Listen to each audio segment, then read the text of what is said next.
Conservative Minister Peter Peneshue stepped down from cabinet and as an MP Thursday over ineligible donations.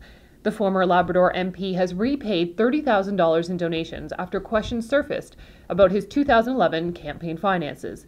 Peneshue blamed the irregularities on an inexperienced campaign official. The former federal intergovernmental affairs minister says he'll run in a by-election.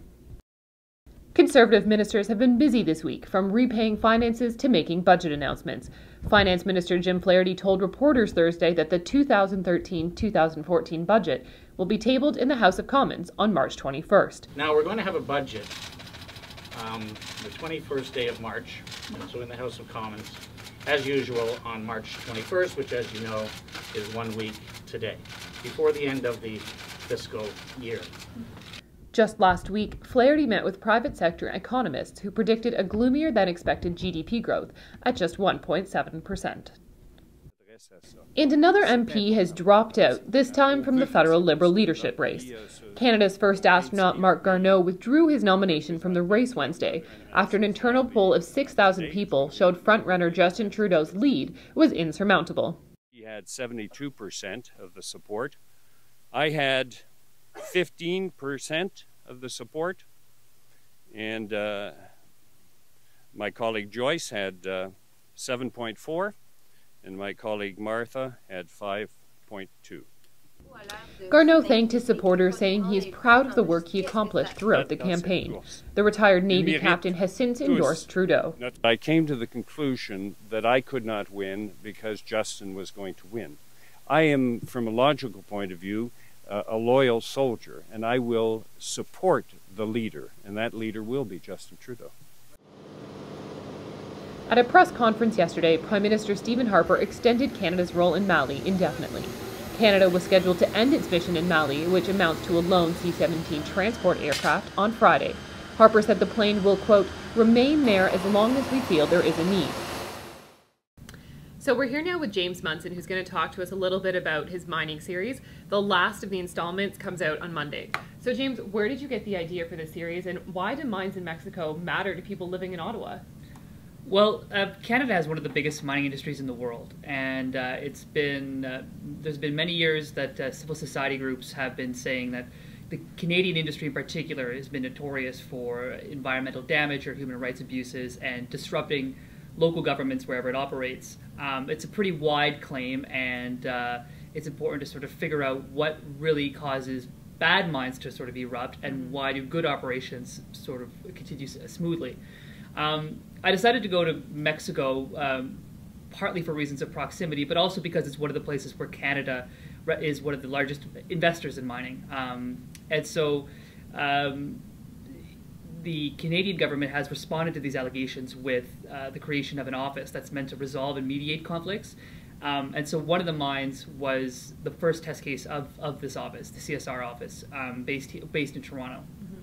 And what I wanted to do was go to 3 different mines at 3 different stages of exploration and production. So the first installment looked at a mine that was really just a bunch of holes in the ground. There's nothing coming out. It's sort of the earliest stage you can think of. And the second one was a mine that's been producing for about 6 years. And the third one has closed because of human rights and environmental issues. And sort of get as many tidbits and anecdotes about what exactly makes these problems tick and sort of burn on and disrupt the social life of people in order for policymakers to better respond. Yeah. So while you were in Mexico, you talked to dozens of miners, people who owned the mines, people who lived in close proximity to a mine. So what is the largest thing that you learned from this entire process about the mines in Mexico, the way they operate, and the Canadian oversight that's going on? Well, I got a much deeper appreciation for how complex these mining conflicts are. When you cover them from Ottawa and you start with a press release from some, a civil society group, it begins with this understanding of, one mine and one place. And that's the sort of frame in which, you kind of approach it. But when you get on the ground there, you realize that each place has a dozen or so actors or parties within it, and then they're interacting with other towns and other companies and other businesses. And each conflict is wrapped up in dozens of other conflicts. On the flip side, that same realization sort of gave me the sense that policing or regulating these issues are incredibly difficult from a regulatory or government standpoint, from the Canadian government standpoint in particular.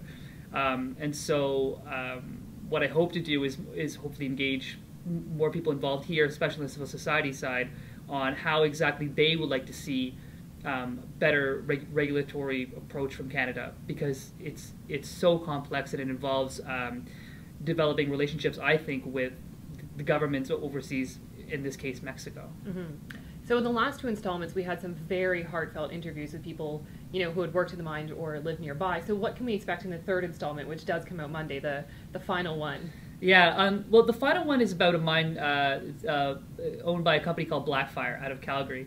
And anybody who's covered mining, watches mining, knows about Blackfire. Its story has been out in the public eye for many years.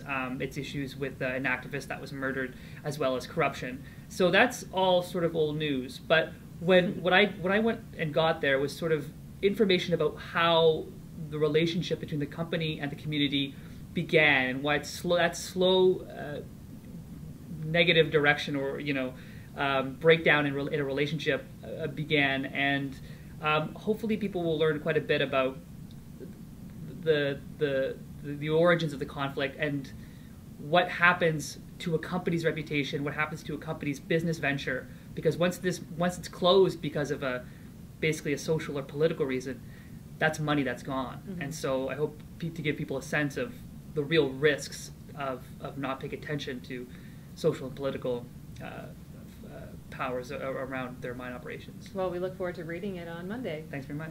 Thanks, everybody. We'll see you next week.